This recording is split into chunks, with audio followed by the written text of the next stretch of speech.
Hello everyone, this is Gracie Sima, and today for our grammar segment, we will be learning how to use semicolons. So we have objectives for today. Recognize how to use a semicolon in a sentence, demonstrate how to use a semicolon correctly, and explain situations where semicolons are not needed. So what is a semicolon?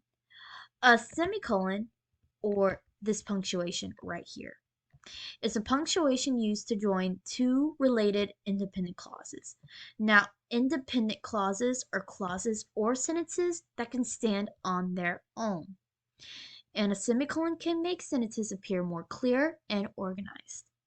Right here we have an example. I ordered a cheeseburger for lunch. Semicolon. Life's too short for counting calories. Now, these two are independent clauses and they also relate to each other because cheeseburger has calories in it. So we will be watching a short introduction videos on how to use semicolon by TED.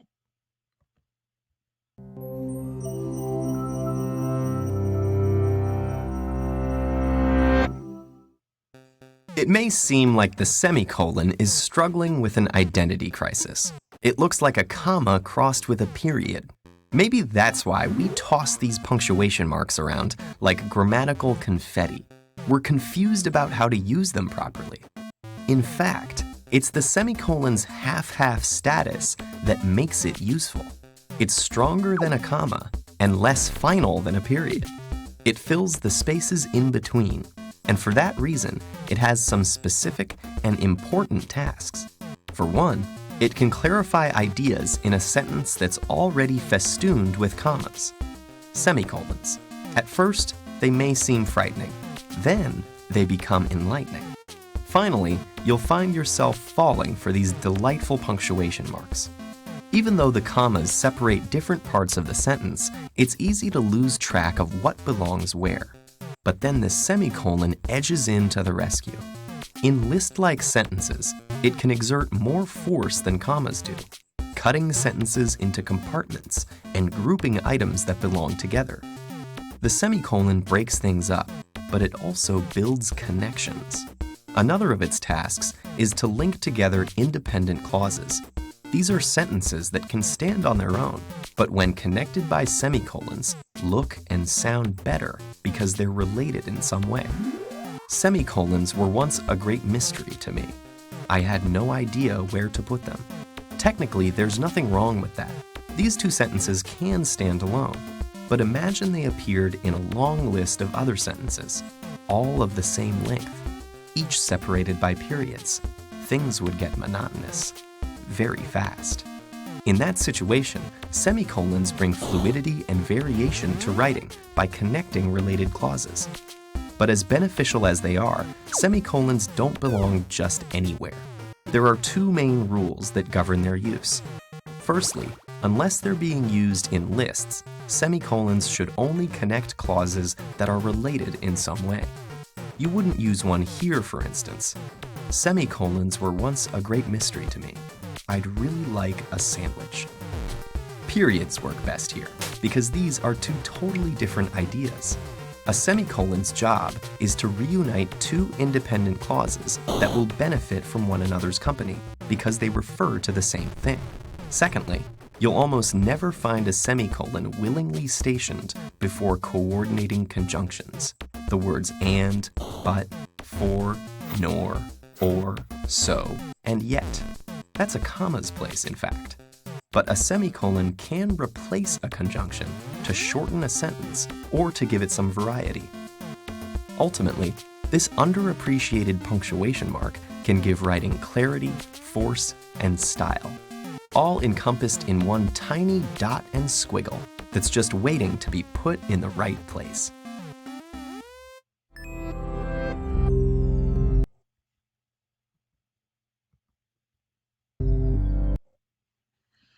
So right here we have some examples and different ways on how we can use semicolons in a sentence. So for instance, semicolons can be used with adverbial conjunctions. So some examples of adverbial conjunctions are however, furthermore, nevertheless, etc. So in this sentence, Kathleen worked for many hours on all her homework. Semicolon. Nevertheless, she was unable to finish all of it. Another instance you can use semicolons is substituting conjunctions. Now, conjunctions are, like stated in the video, and, or, but, so, nor, etc. So in this example, John finished all his homework. Semicolon.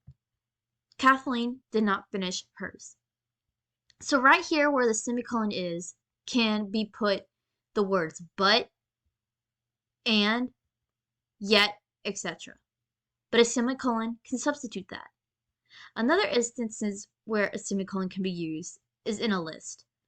Now, I know commas are usually used for a list, but semicolons can help arrange and organize these longer lists.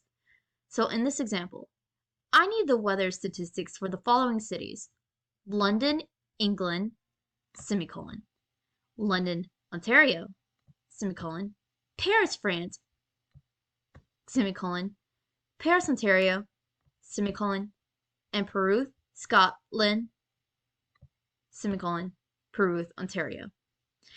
Now these to separate the countries and the cities, since there are countries linked to each city, and that way there wouldn't be so many commas, making the sentence look very messy. Now here are some instances where you do not use a semicolon. So don't use a semicolon between independent and dependent clause. They can only be used between independent clauses. So in this example, which is incorrect, I need to finish my homework. Semicolon, they did. So they did is not an independent clause. So you would not use a semicolon here. Another instance is don't use a semicolon between two independent clauses that are not related. So Avery must go to the doctor's. Semicolon, I love to go to McDonald's. Both of these are independent clauses, but they do not relate to each other, which is why you would put only a period here. You can also do not use a semicolon in a place of a comma's place. So in this example, all doctors, semicolon, if they care about their patients, comma, are concerned with good office hygiene.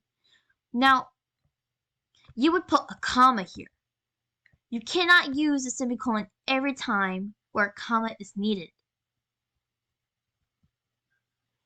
Now here are some practices right here.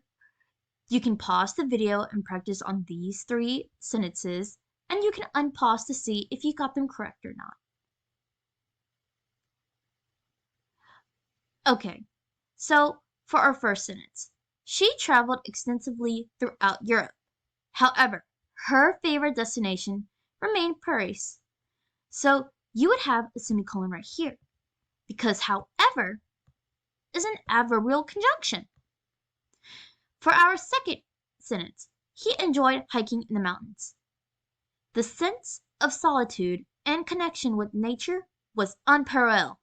So right here, instead of a period, you can use a semicolon, because these two are independent clauses, but they relate to each other. For our third sentence, which is quite tricky, our holiday itinerary in London includes taking a long, leisurely walk along the canal, seeing the musicals The Lion King, The Book of Mormon, and Wicked, and treating ourselves to a fancy meal at a restaurant. So you would actually use a semicolon right here, because this comma over here is describing the walk, a long, leisurely walk. Seeing the musicals The Lion King, you would put a semicolon right here. The Book of Mormon, and a semicolon right here, because this is a list within a list. So you must put semicolons to make it more organized. that is it for our review of how to use semicolons. Thank you so much for watching. Have a nice day.